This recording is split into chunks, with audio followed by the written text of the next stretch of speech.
espera que se defina esa participación, sobre todo para ver cuál va a ser el futuro respecto a la deuda. Bueno, vamos a hablar con Claudio Loser, él fue funcionario del Fondo Monetario Internacional, le agradecemos el contacto. Claudio, ¿qué expectativas hay alrededor de este nombramiento a cargo del Ministerio de Economía?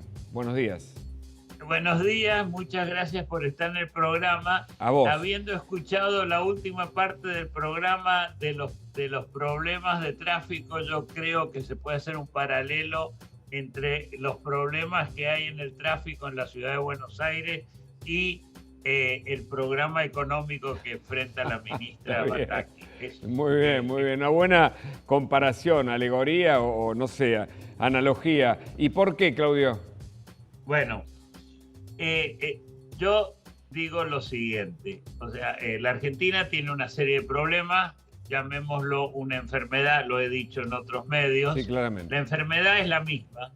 El cambiar de médico no hace que uno tenga o que pueda realmente cambiar el tratamiento dado lo que se conoce la experiencia. O sea, lo que estoy diciendo es que aunque se piensa dentro del equipo de gobierno que una nueva ministra va a poder, por un lado, hacer un montón de otras cosas que le encantaría a la gente, no estoy diciendo que está mal como objetivo, que eso se va a poder dar y que el fondo va a tener, entre comillas, una empatía con él. Claro.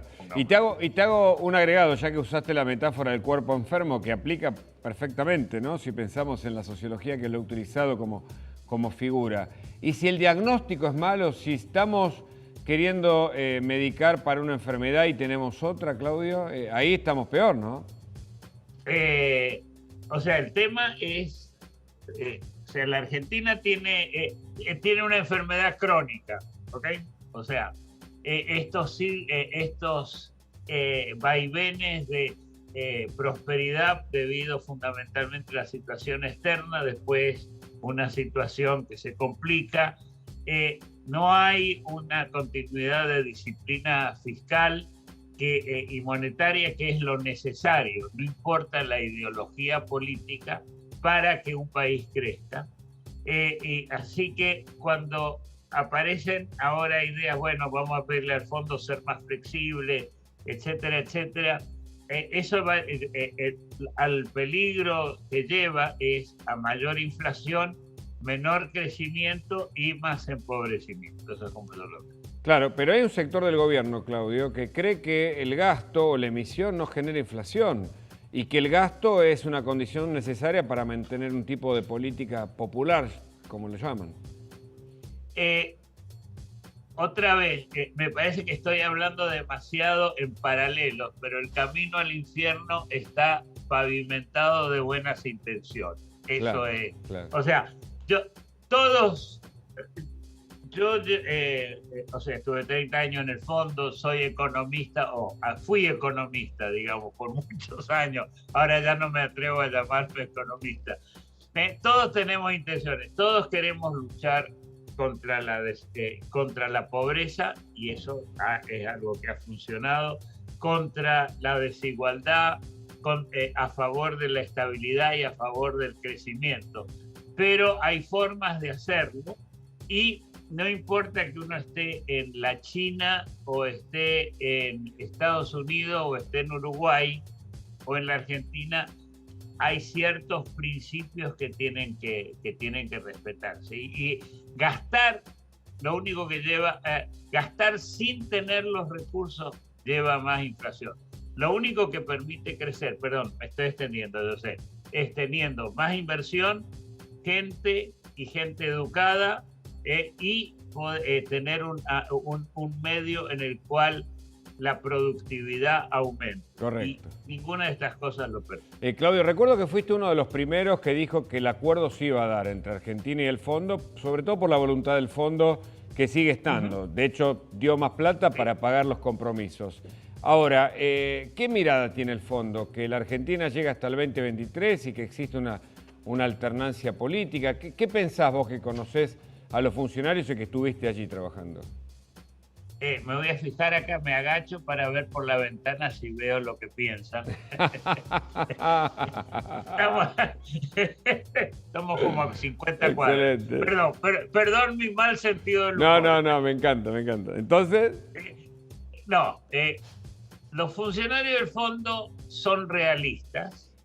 Los funcionarios del fondo entienden que hay problemas y yo diría, por mis digamos, informaciones indirectas, entienden de que hay que modificar ciertos números, que la inflación de 70% no es la de 40% que estaba en marzo, pero yo creo que no solamente los funcionarios, sino los socios del fondo, que son 190 países, llamemos, digamos, una veintena o treintena de países que incluyen los Estados Unidos, la Unión Europea, y Japón y China, dicen no, tienen que mantener cierta disciplina, no podemos perder nosotros nuestra plata porque ellos hagan la cosa mal. O sea, la Argentina o el gobierno argentino dice nosotros somos el jamón del sándwich, hablando en términos técnicos. Y el personal del fondo también dice eso, porque está la Argentina presionando y, digámoslo, la cooperativa de crédito que es el fondo también.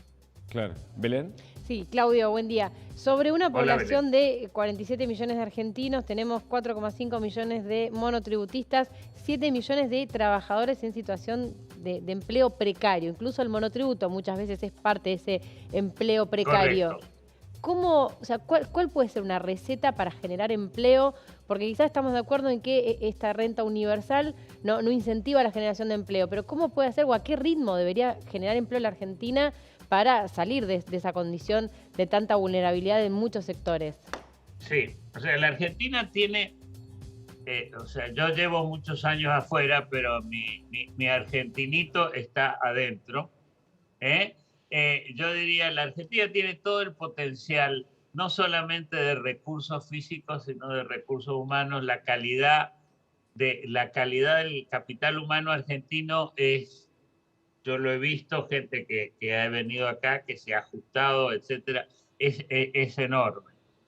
Yo creo que un problema muy serio es la segmentación del mercado de trabajo. Yo creo que tiene que haber una liberalización del mercado de trabajo, porque en última instancia, con todo respeto a los sindicatos, hay dos grupos. Están el grupo protegido que trabaja para el Estado, que trabaja para las empresas grandes, y están todos los otros que Belén tan correctamente enunció.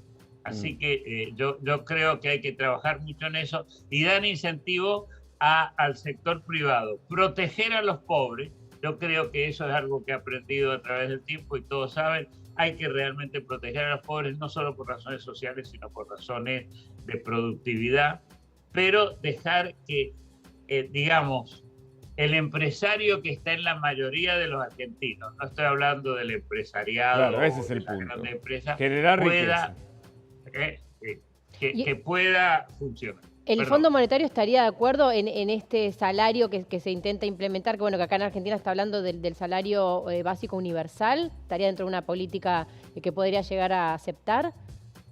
Es una pregunta buena. Ha habido experimentación con el salario mínimo universal. Hay que ver cómo se maneja esto, cómo afecta los incentivos para trabajar. En realidad, no hay en el mundo experimentos de ese tipo, de esa magnitud.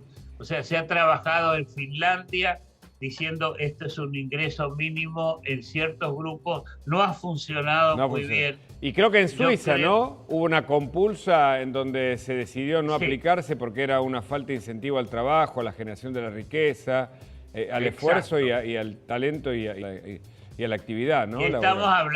Estamos hablando de Finlandia y de Suiza. Claro, no estamos hablando de Mendoza, mi ciudad o mi provincia. Pareciera ser una medida más populista buscando tener esa cantidad de votos.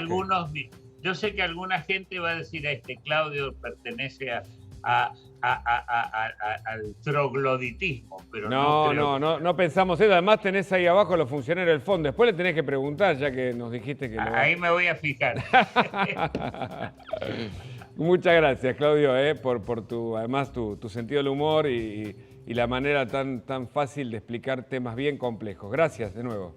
Muchas gracias por esas palabras muy amables y muchas gracias por estar. Al contrario, agradecido a nosotros. Bueno, fue Claudio Loser allí, exfuncionario del fondo que está siempre cerca de la Argentina, ¿no? Pero tiene una